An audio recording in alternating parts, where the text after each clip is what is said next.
A friend of mine posted on Facebook, yes, I'm that old, that he wasn't too sure about the Joker movie because he wasn't interested in sympathizing with a murderer. I've even seen my fellow critics tweet, yes, I'm that young, that the movie actually glorifies the actions of the Joker. In my opinion though, I think they're both missing the point. You see, the movie doesn't make the Joker out to be the hero we need today. It makes him out to be the warning we need today before things are too late.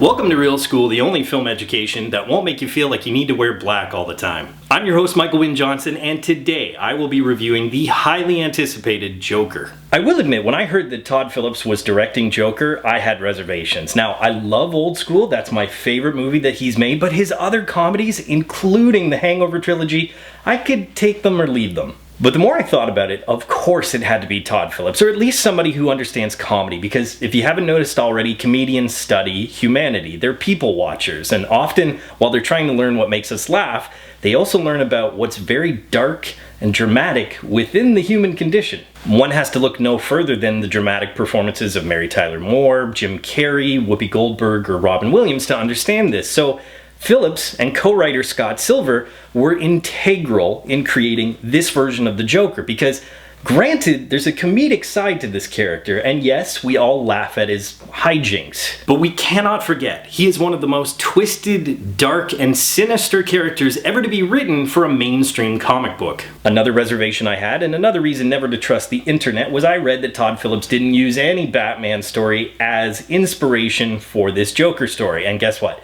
Thank God. That's simply not true. Phillips even admitted as much in an interview after the screening of Joker that I saw at TIFF, and what they really draw upon is Alan Moore's perennial story, The Killing Joke. And I assure you that is not a spoiler, because it wasn't major plot points they took from The Killing Joke, it was more other elements to set up the world. This film is really an homage to the 80s in a lot of ways. It pays homage to 80s films, but it also pays homage to 80s New York. Much like Alan Moore's original story was written in the late 80s, this Gotham is dirty, crime-ridden, and basically every Gotham you've seen before, but there are some specificities. The New York City of the 80s had a peak crime rate, a severe drug epidemic, and a lot of city services were cut back. In Joker, Gotham has a garbage collection strike, so the streets are literally filled with trash. So how is this A, not on purpose, and B, not specifically also a reference to today's society? Because this Gotham is very much like the world we live in today. There's a lot of civil unrest.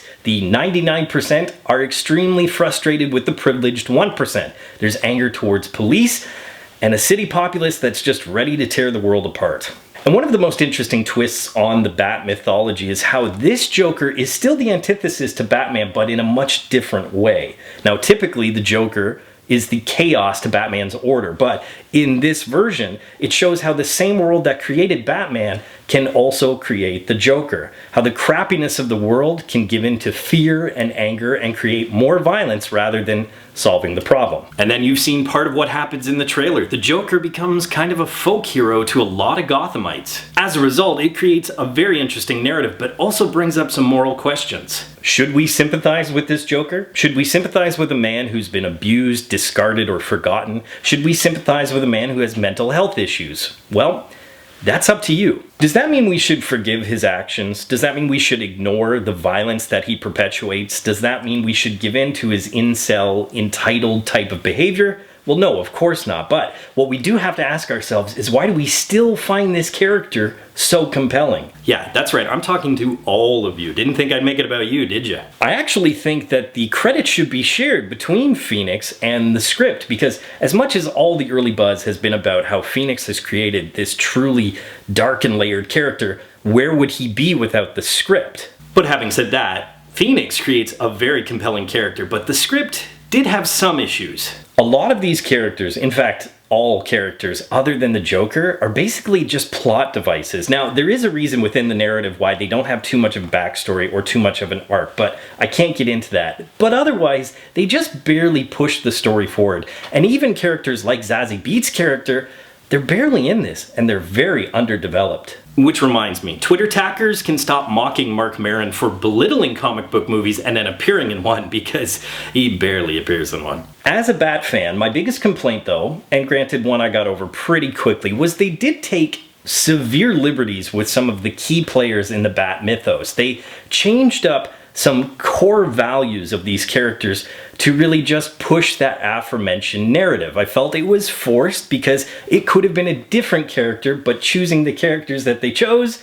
really changed up the history of Batman. The crazy thing is, and the reason I got over everything so quickly was because when I'm watching this, I felt, you know what, the characters would actually act the way they're acting in the movie rather than the idealized version in the comic book. And that's kind of the truly terrifying thing about this Joker. You could see it actually happening in real life. This could easily be a documentary about some real life serial killer. You think the new makeup design's similarity to John Wayne Gacy was by accident? This is what makes Joker one of the most compelling and yet disturbing films I've seen in a long time. It is the blackest of black mirrors reflecting today's society. Now, Todd Phillips talked about it after the screening at TIFF that this could be the foundation for DC Black, a new label or subgenre of comic book films where DC takes some of their most iconic characters and does some really grounded character studies. And if this is the foundation, if this is setting the tone, I am all for it, because Joker is most certainly an earn it.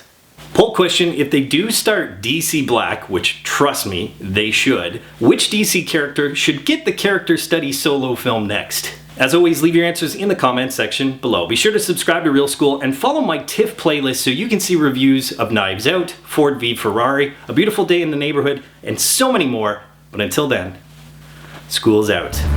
Hey Real students, thanks for watching. If you want to subscribe to Real School, click that round Real School logo right beside me. Also click that damn notification bell so you're aware of all of Real School's new content. You can follow me on Twitter, and of course, if you get anything out of Real School, you can always give a little back. Just click the link in the description below or the button down there, and you can become part of my Patreon team.